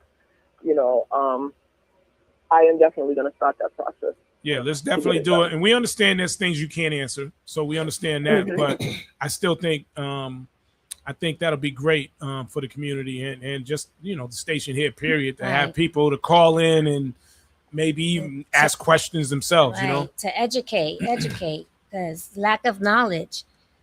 The community is in lack of knowledge in so many different areas. Yeah.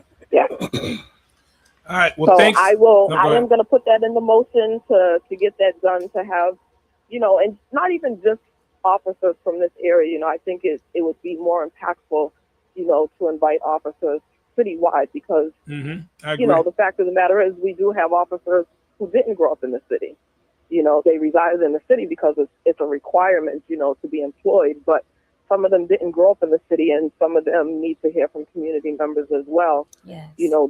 Their take, because again, when the situation is happening, when somebody is called 911, that's not the time to have a dialogue as to how this is going, why this is going, however which way. So I will be on that, Goose. Sounds good. Appreciate you. All right. Thank you so much, Miss. All right. Thank you. You guys have a good afternoon. You do the same. Enjoy the weather. All right. Wow, that was awesome. Yeah, I mean, that's what we're here for. We're here to discuss concerns with the community and just issues in general. A lot of times you don't get to talk about these things. You talk about it amongst your peers, but you don't really get to have that conversation with people that can make a difference. So we're going to try and make that happen with Boston Police. We're going to still have we will reach out to certain people come in and out of here just to discuss some of these issues. So, all right. So before we jumped on that, we were talking. We were trying to talk about dating, and we only got a little bit of time left. But we're gonna talk about it real quick before we go. Again, initially during the week, we were saying one of us went out on a date last week. And I said, finally. Yeah. So I said, anybody that knows me, like, listen, I ain't going to be the one to talk about anything, Mr. Private himself. So it definitely wasn't me. It was right. It was her. So, yes. So she's a single lady. And she said she's going to start doing her. And she started doing her last week. So last week you went out on a date. I did. I got some questions to ask. All right. Okay, this date was off the hook. It was off the hook. Yes. As in good or bad. Oh, okay. So let's unravel this. So okay, you know? so I went on a date. We went out to this restaurant, this Mexican restaurant in Brockton. The food was delicious. Food was amazing. I enjoyed it. 50-50 or he paid? He paid. Oh, okay, gotcha. Okay, I'm just asking the questions. These are the things that we talk about often. I'm old school, every day, old school. Okay. So, anyways, we're laughing. I'm having a great time. No, I did not have a drink. I just had water with lemon. We're having a great time, and then just out of nowhere, he flipped. Huh? He touched the tata. Oh, what? No, you're joking, right? No, I'm so serious. I'm so serious. What up, coach? He touched the tatas. He went like this.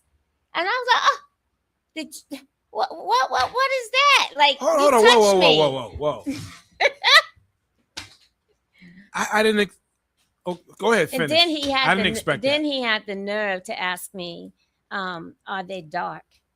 In my life, in my entire life, I'm 53 years old. I've never ever had a man to address me like that. Unbelievable. And this was your first date in how long? 25 and a half years, 26 years, basically. 27. I've been with my husband for 28 years. And you went out on the first date, and that's what happened. Wait a minute. Hold on.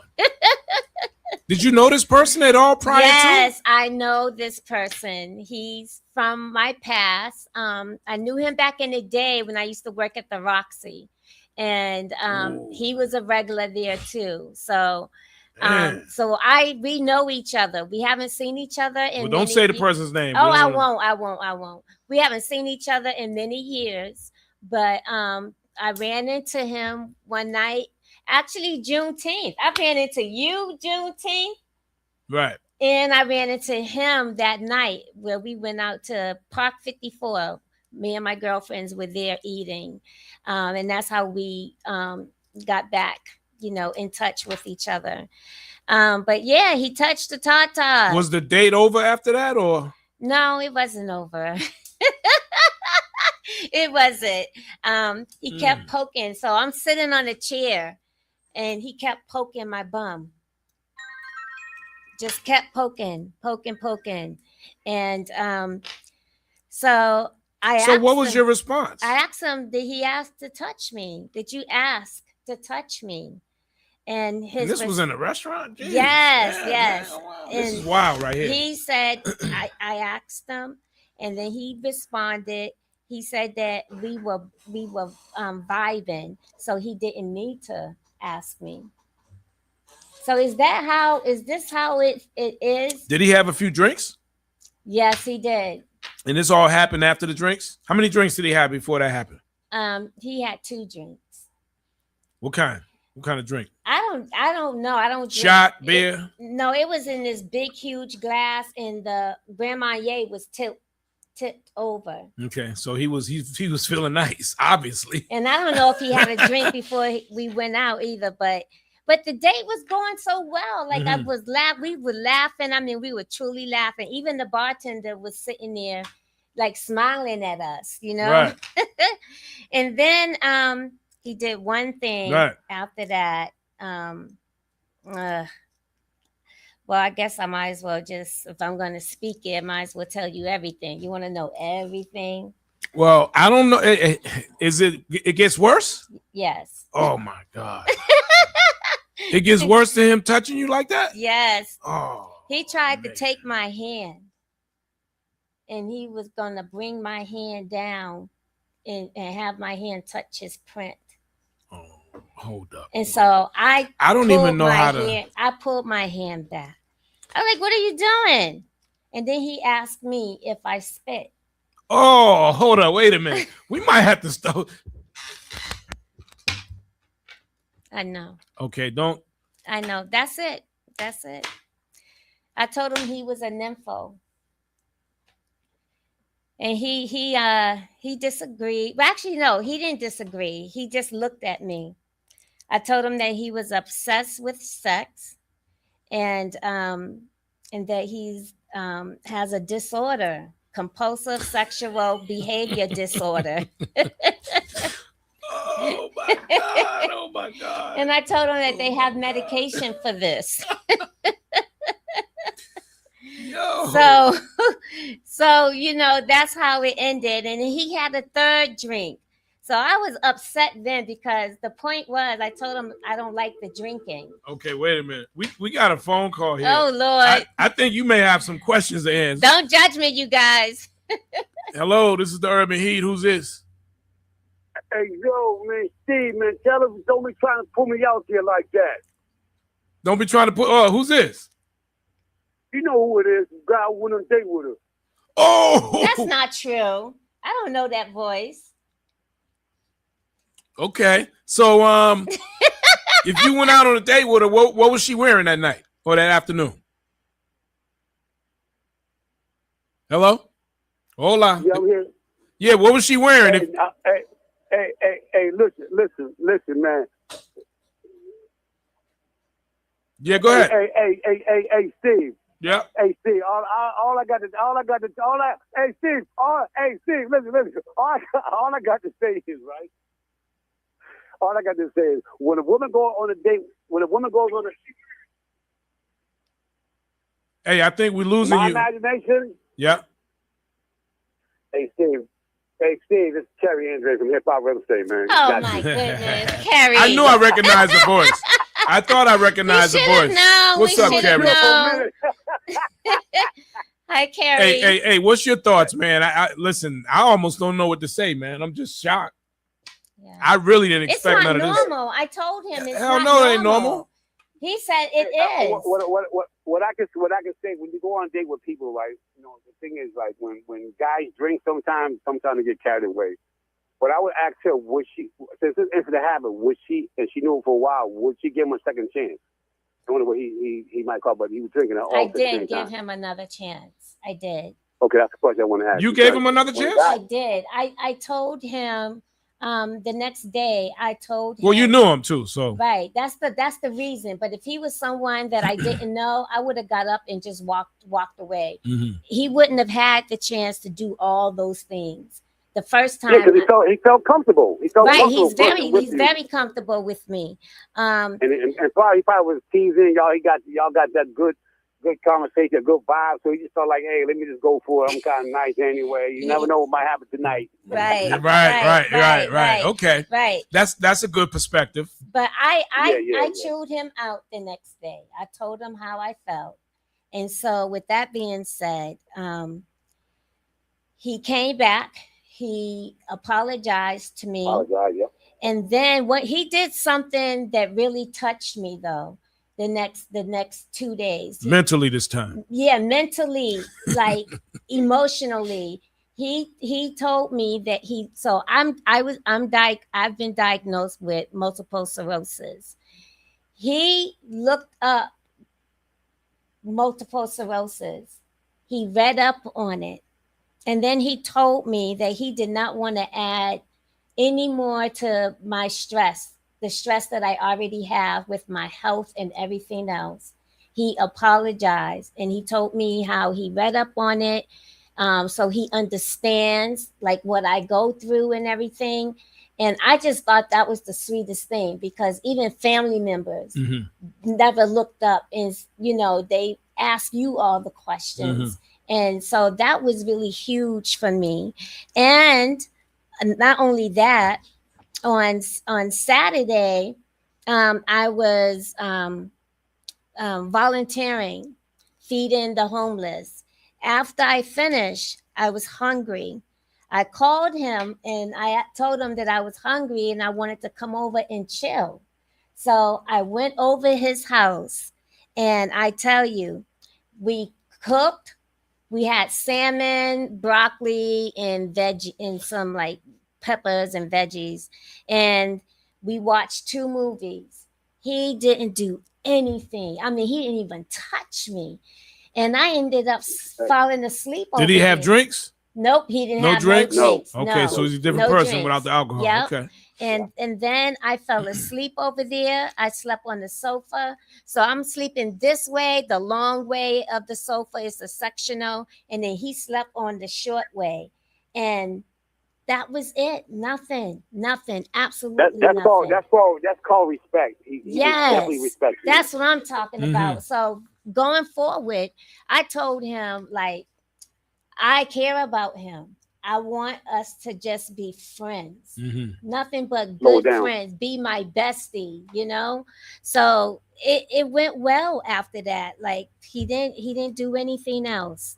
And he was very That's why I asked you sincere. that question when you give him a second chance, because sometimes we do silly stuff. Yeah. Sometimes we're intoxicated, but the thing is, the most that he respected you because you earned that respect when you told him what it was. Right. So I think you definitely give him more chances because now he's looking at you totally differently now. You ain't Yes. female. So But and guess what, guys? He said this is something that he's never done before. So it's like first time for everything, right? Yeah. I felt disrespected at first, but I feel very respected now, you know, and he looks at me differently than how he looked at me before. So yeah. Hey, I'm glad you guys on this platform. I'll get ready to go. Steve, Gooseby, keep doing your thing, and Solaris, you keep doing your thing. If I pronounced your name correctly. Sataris, yeah. But also too, I want to commend you on dealing with what you're dealing with. Thank and you. A lot of people don't know about MS. They're not familiar, and then and also too. What you're doing for the community. So keep doing what you're doing. I want to ask you one question before I leave out. Okay. Like, how do you maintain your strength? What keeps you going, and what do you see at the end of the road? So how I maintain my strength, it's not me. It's literally my faith in God. It is God. God gives me the strength. God say he will hold you up with his right hand. And he has done that for me many times. I've had this disease for 20 years and God has had me all the way. So that is how, and what I do, I give back to our community, not just our community, but to God's people. People say, well, do you work? Yes, I do. I work for God is what I do. And I can't tell you the peace and the joy it gives me. So I dedicate my time to serving for God. So that's what it is. God is everything is God to me, for me, everything. So it's God that does it. I think that's for me and Steve Gooseby too, because I can't live without God neither. So right. God said you can do all things. Yeah, you can do all things with him. And that's what I do with him. Okay. All right. Well, I want to leave on this note in Jesus' name. In Jesus' name. Continue doing what you're doing. I love you guys' platform. Keep going. I'm gonna keep listening and rocking out with you and Steve Gooseby. I like this. Hey, thanks for the call, man. Appreciate you. Have a good day. All right. And Steve, all the way from Miami, baby. All right, brother. Hey, thanks for calling, man. Anytime. All right. Yeah. And I didn't mean to laugh, but I was laughing at one of the comments, which was also Blue be hurt. What? Blue, I don't want to say the other word, but blue hurts when you're, anyways, I guess if you're online watching it, you'll see. Some people will understand what that is. Some people may not know what it is. I'm kind of slow to stuff like but that. I'll tell you off air. But that is true. That do hurt. Oh. That do hurt. It does. So, well, I don't know whether to say, I'm sorry that you had an experience that wasn't the greatest, but yeah. I guess you worked through it where, Yeah. I mean, I was appalled, it just blew my mind because I've never experienced anything like that before. Right. So being married all those years and now entering the dating market, how did you feel? Did it feel like it was something brand new or? Well, it's new. Yeah, it is new to me. And actually, to be honest, I have been scared because for me it's scary to go out there and just to allow another man to touch me, literally like hold my hand. Um, that scares me. So I'm trying to get over that fear. And so me going out on a date with this person, he's someone from my past, so I felt comfortable. We've been talking on the phone for numerous hours. One day we talked on the phone for 10 hours. God damn. Nobody went to work? What day was that? During the week? It was the weekend. Yeah. We talked for 10 hours. 3 hours here, 5 hours there, but all in one day. But if it, like I said, if it's someone that I don't know if I can be myself because I'm going to be very nervous and scared on the inside. Right. Yeah. Wow. So dating for the first time after being married for how many years? 25 and a half. 25 and a half years and entering the dating pool today. Yeah. I just tell you, it's scary out there. A lot of sharks out there, a lot of what are those stingray fishes and all kinds of don't say the stingfish. Oh gosh. I mean, it's rough out there right now. But yeah, I've heard so many horrible stories. It's rough out there. Horrible. But I have faith though. I have faith. God has already showed me that there is someone for me. He's going to put that person in my path, but I have to choose that person. So I'm just hoping that I choose the right one. Well, I'll just say this. You can't just be like all of a sudden, okay, there's signs. And I guess when you've been married for so long and you never looked at another man the way you looked at your husband. I never saw, I came across many men who are very handsome, right? But I didn't really see them because all I saw was my husband. Right. That's it. I just saw him and no one else. But now, it's just like, I don't know. And I think people lack values today. Like, the values that your parents taught you. I think people have stepped away from that. So I'm hoping that my next date will be better. And that person will respect me to the utmost right away.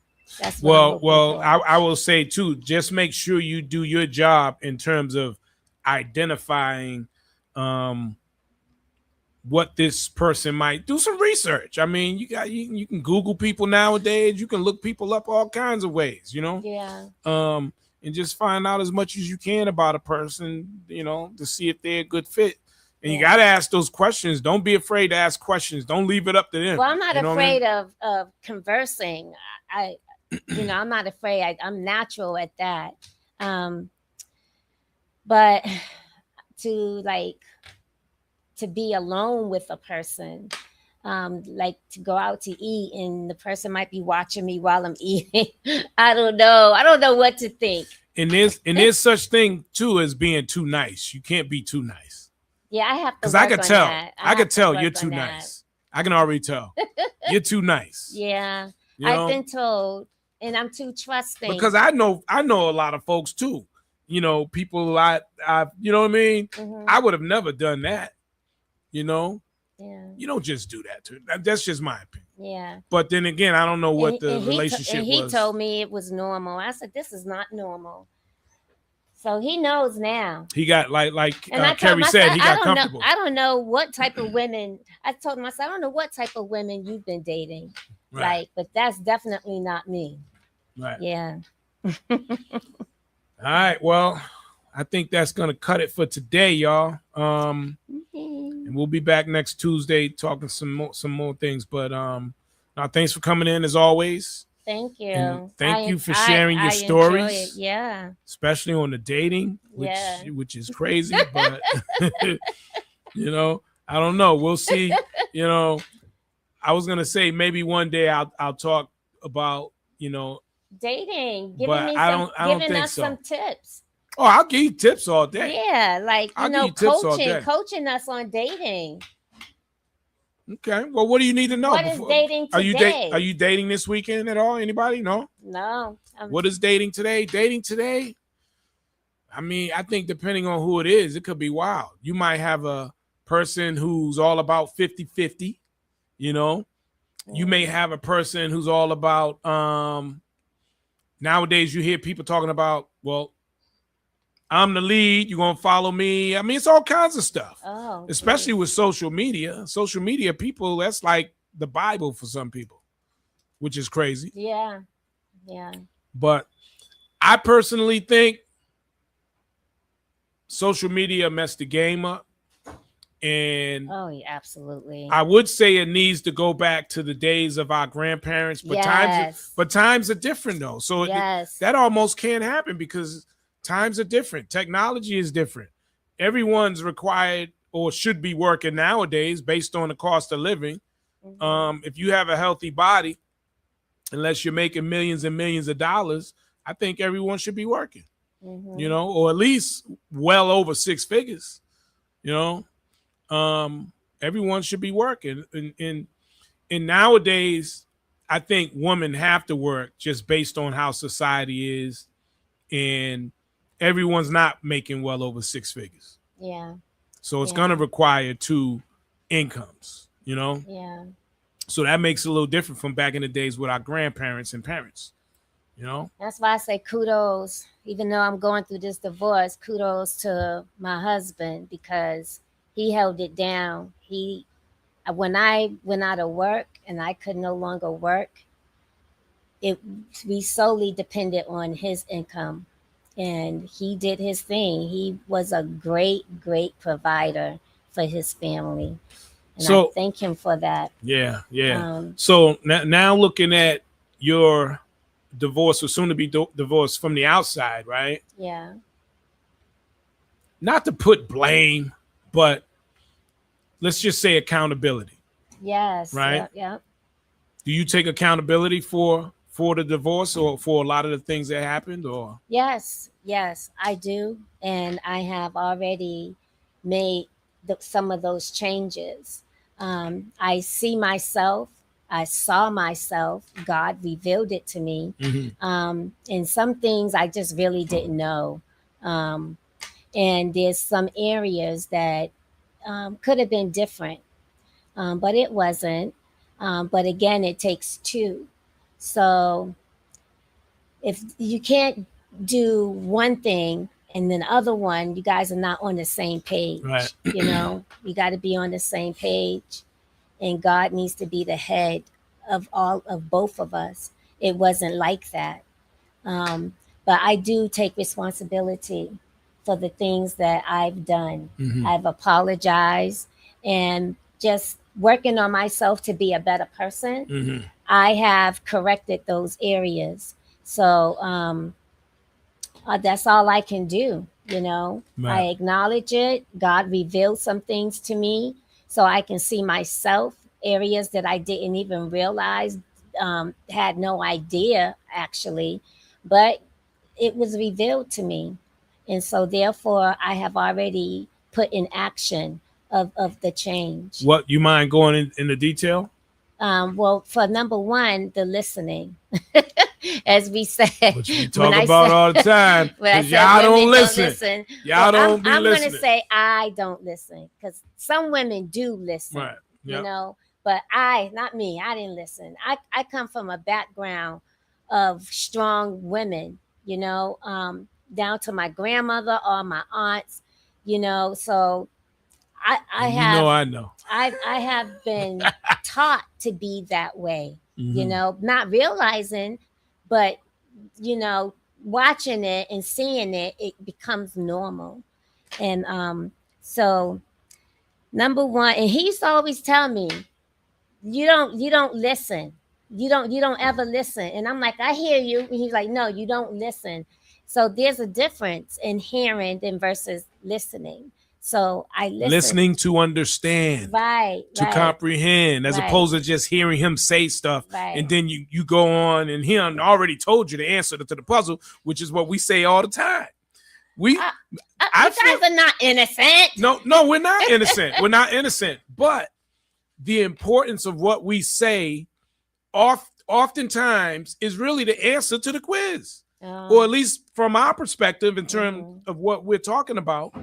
A lot of women don't listen. They hear it, but they don't understand. They just brush it off. Oh, okay, you said what you had to say. Now hear me out. No, did you understand what I'm talking about? Let's figure that problem out. Let's discuss that problem. Let's iron out that problem before we go on to the next thing. Right. You know, and a lot of times it's just not done. It's not, you know. And so there's some other things like I was excessively shopper. I was a shopper, always buying stuff, always buying. So I've nipped that in the bud now. I'm not like that now. I have already put that into change, not just this year, but towards the mid last year. I've made that change within myself. I'm trying to declutter my house now. Did that put a strain on the relationship? The excessive buying? Oh, yeah, it did. Because instead of me excessively buying, I should have been putting my money in helping him pay more of the bills. I paid bills too, and but I could have helped more than what I did. So that I believe, he never told me this, but after analyzing just, everything at the end, I realized that I didn't really help him as much as I could have financially, so that was an idol for me. It was a habit. It was something that I have, I grew up watching that. Every person, every aunt, grandmother, they were all hoarders, all of them. I should say clutter. And we would buy. My mama would just buy. So I've been taught that, and I've been like that for so long. All of my adult life, I've been like that. Yeah, clutter's not good. Right. So I have been learning to declutter. I've been learning to save more and spend less. So I have already applied those to my life now. So I am not that person anymore. And basically, that's it. In the end, I was there. I raised the children. I kept the home. I kept the home going. In every aspect. He was the financial person.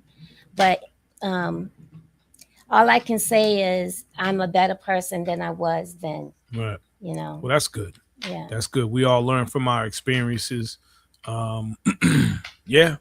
And that's the thing. You have to learn from your past mistakes. If not, you're just going to repeat them. Exactly. And you're not going to grow. You don't grow if you don't learn, and then to apply it to your life is a big factor. Because your actions, regardless of what comes out of your mouth, it's your actions that shows that, it is real. And here's the thing too. People look at time. They don't even look at time, because at the end of the day, the sooner you can figure it out, the better things will get, but you're not going to waste all this time. Right. And, in most cases, years. Right. You know what I mean? Right. Yep. So we're going to end it on that note. And thank you for sharing your stories. You're welcome. Appreciate you. We'll do it again next Tuesday, R&B Talk. Thanks again to Boston City Councilor Ed Flynn. And salute to our Boston police officers as well, y'all. R&B Talk. R&B vibes with you now. We out. Trusting myself in time. Did it anyway. I probably should have never did it. When I knew better, but I didn't. You knew better.